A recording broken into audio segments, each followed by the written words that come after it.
dozer भन्दा पहिला म छाती थापेर बस्छु नि किन चिन्ता गर्नुहुन्छ तिमीहरूलाई यो आयो भने डोजर चलाउँछ त्यो चलाउँछ भनेर सुकुम्बासी समस्यालाई कसैले भोट बैंक बनाएको छ भने त्यो भोट बैंक बन्द गर्ने हो यसो समस्या सदाका लागि समाप्त पार्ने हो सुकुम्बासी बस्तीमा चाहिँ डोजरहरू चलिराखेको देखिएको छ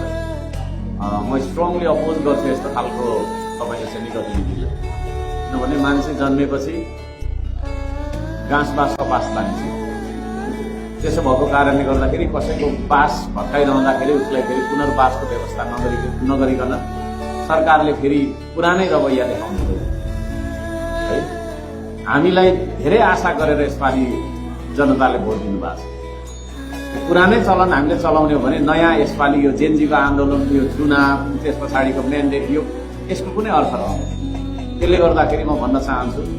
गरिब भन्दा गरिब मान्छे निमुखा भन्दा निमुखा मान्छे अशिक्षित भन्दा अशिक्षित मान्छे होइन सबै मान्छेको चाहिँ तपाईँको रक्षा सरकारले गर्नुपर्छ धनीको मात्रै देश होइन यदि धनीको मात्रै देश हो भन्ने खालको रवैया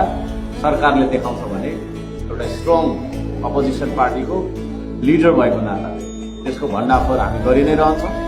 सदनमा कराइरहन्छौँ आवश्यक परेको खण्डमा हामी सडकमा निस्कन प्रयास